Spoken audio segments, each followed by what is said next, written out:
This is my 1987 Kawasaki Vulcan 1500. I picked it up from Wisconsin along with my 1949 Ford F6. My Uncle Larry had given it to me and my brother 4 years before he died. Just didn't have a chance to pick it up until now. It is absolutely filthy and it does not run. So I'm going to power wash it off, I'm going to roll it into the shop, get to work on it, see if I can make it go.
Alright, I've got her rolled up into shop here. So I'm going to start by taking the seat off, charging the battery. I'm going to take the fuel tank off, probably. Check for spark. I think it was like 4 years ago I was working on it out there in Wisconsin and didn't seem to have any spark. So I'm going to see if it has spark. Carbs probably definitely need to be cleaned. The brakes don't work, so they need to be bled, hung up. Tires are real bad, rotted out, cracked. There's a cracking in the tires. Tread's okay, but they need to be replaced because of the cracking. Got one blinker, it's broken off, got to order one. This is the license plate that was on it. She's been sitting in the shed there for, I think, 22 years. It's a long while. Paint's pretty rough. Lots of rust bubbles. There's a hole in it here. Right there. And my brother said it was pretty bad on the inside, so I'll have to do something about that. Maybe almost even get another tank, but I'll see if I can make this one work. Needs the other mirror put back on. It needs more of a deeper clean than what I gave it. But it's pretty cool.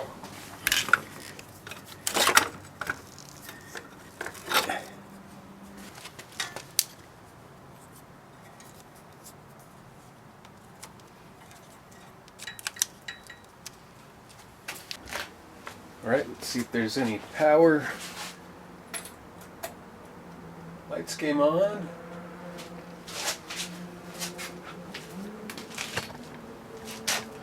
Tail lights on. There's no way it's going to crank over on that. Yeah. It's dead. Very dead. Looks like she's got about 16,460 miles on her. I don't think that's too bad for an 87.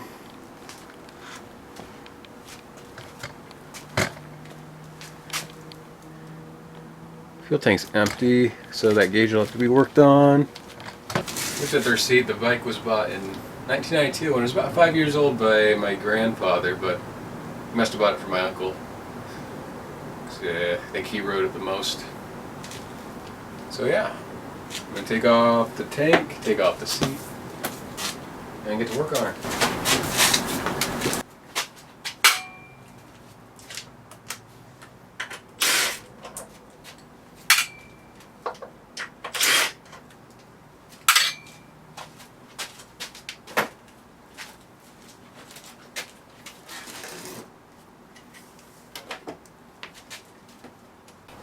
Still pretty filthy under here. I'll hit it with a power washer later, but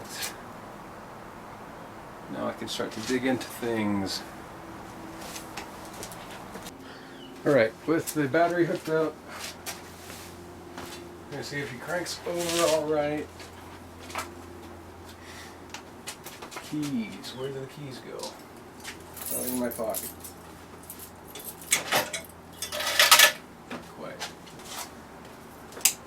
See if she cranks. Cranky.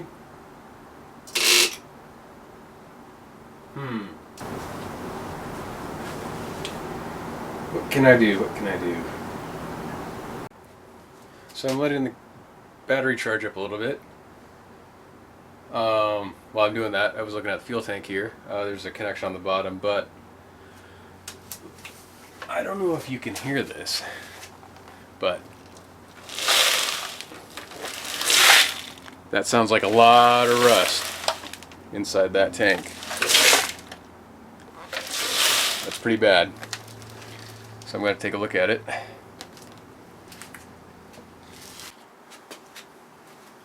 Alright, so after diagnosing that I had a bad pair of jumper cables, I put a better pair on, and now cranking.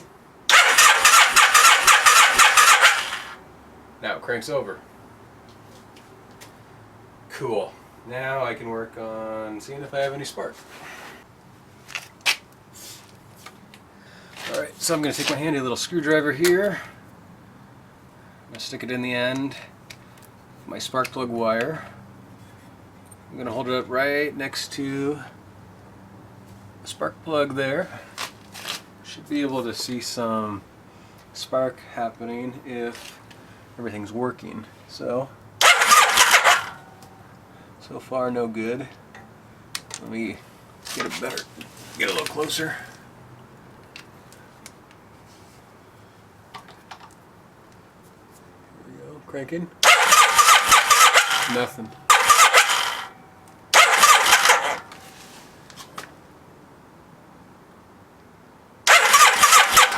Nothing. So I pulled off my fuse cover here because that's the first thing I want to check. The one that says ACC right here. So that's going to be this guy right here. I'm going to take my test light here. I'm just going to check both sides of it. So that one's hot. The light came on. The other side's good. Might as well just check all of them while I'm in there. Just for the fan, headlight, tail lights. Alright, those are all good. So my problem's not right there. Keep on digging. After some tinkering, we tested the coils. They were good. We tested the pickup coils and the stator. They were good. It actually appears that it had spark, so it was just pretty faint. But I got some new spark plugs now. These ones were pretty bad, so I just decided to get a few more. Cheap enough just to go buy some, so I got them gapped. And I got all 4 of them in I'm gonna squirt some fuel down the cylinders, and then we'll see if she fires off.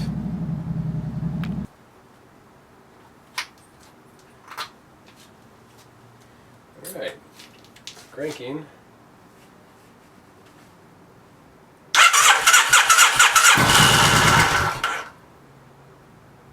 There we go, she kicked over.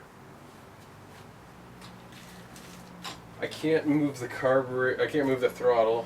Carburetors are stuck, so the next step is taking it off the carburetors.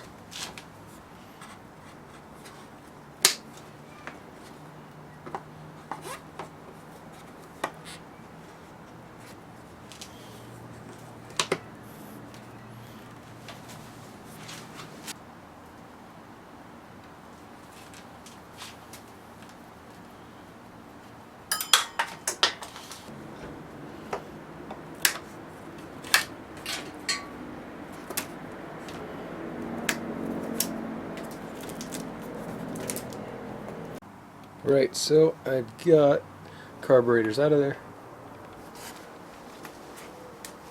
Here on the table. That was stuck, got it free.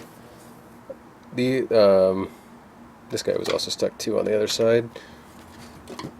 Looking inside, the jets were plugged, cleaning those out. And it's going pretty good. Got to separate them so I can clean the float and the needle and seat. It's not the worst thing I've seen in this float bowl. It definitely needs a cleaning. I'll work on cleaning the needle and seat here. And then I'll switch to the other side and do it there. Alright, so I got the carburetor cleaned up pretty well. This is a little cap that went over the jets. It was full of nasty black goop in here, and all four of these jets were clogged, this side and in here. So I got those cleaned out. I used a pair of torch tip cleaners. They're still a little bit too big for this application, but pushing back and forth was helpful. Compressed air really helped on that part. And the bowls didn't look too bad, and the needle and seats were working just fine. So I think she was just about ready to go back in. I wish I would have got a little bit more of what I was doing here, but I got busy and my uncle was helping me and just got kind of busy. I got a new battery here. Proper one. The other one that was in there was a little too small. It must have been something they just had laying around and they threw it in there. So this is proper size. I filled it up with acid yesterday and I charged it overnight with a trickle charger. So should be good to go. So I'll get back to putting these carburetors back in. Don't know if you can see that. There's a little bit of schmutz in there, both of the boots. So I'm going to take a rag with some cleaner and clean it out before I try and put the carbs back in.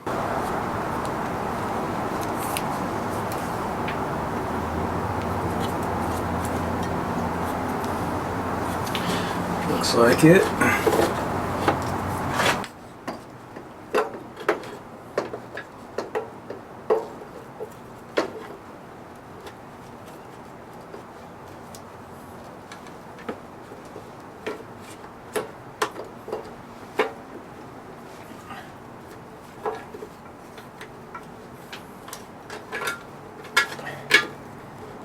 Boots in my way.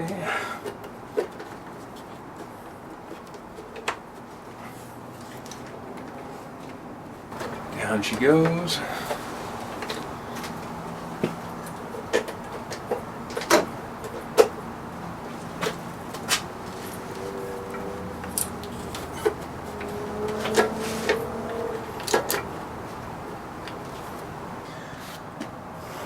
Both sides are in.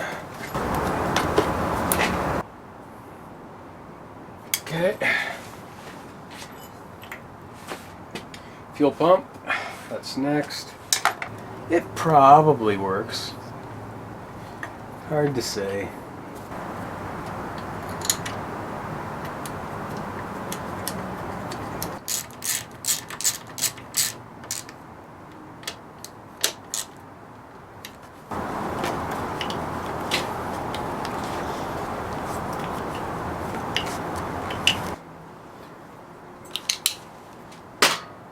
slip the battery in. Gotta put these guys back on. Put the igniter box back on. A few other things. Now we should be good to go. And then I need to find a fuel tank. Then I can fire it up and see how she does. Cool. Suppose I should open it. Yeah. Shut off. Yeah. Ready? Right, yep.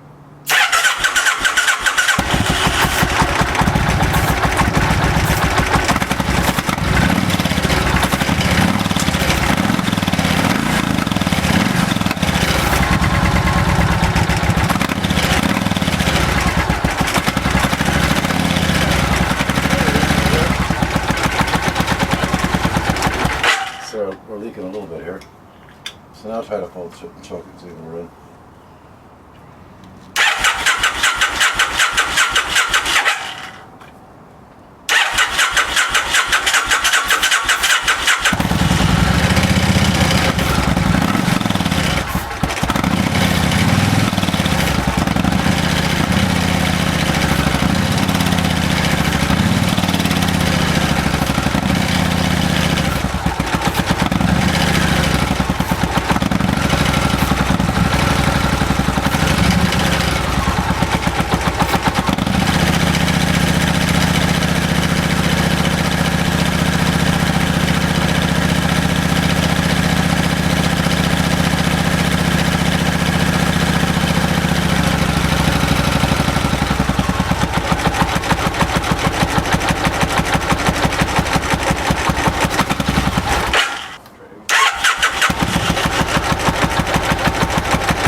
So as you hear, it's running, but it's only running on a single cylinder, and the reason for that is I'm not getting fuel to my rear cylinder carburetor. When I turn the drain screw, I don't get anything coming out of it. So I'm going to have to readdress that. I might have to take the carbs back out, but it does run, so that's promising. Once I release, both cylinders are sparking. Have to dig a little bit deeper. This is the temporary fuel tank I got set up here. It's just a 212 Predator fuel tank coming in to the original fuel line that's supposed to run to the other side of the motorcycle. Fuel pump's working great. Lots of pressure. Took a minute for it to prime, so I still got more to do, but it's running. I think that's going to be it for this video. We did indeed get it running, just on one cylinder, but on the next video I'll get it running on two. Should be running a lot better. It needs a much better clean. Need to clean all of the chrome.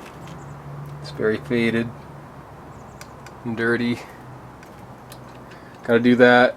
Then maybe next time I will clean out the fuel tank best I can. I might just have to get a new one. Wow, that one's pretty bad. It's got a hole in it. And as you heard earlier, it's full of just junk. So we'll see if we can get it cleaned up. But at least she's running. Didn't take too much. So we'll dig back into it next time. Next video I should have out, it'll be on the F6. It'll be a little bit more in-depth overview of it. I didn't really have a whole lot of time last time, since I had a week to go out there to Wisconsin and come back to Washington and get it and everything. So I'll go a little bit more in depth when I go back out east. Thanks for watching.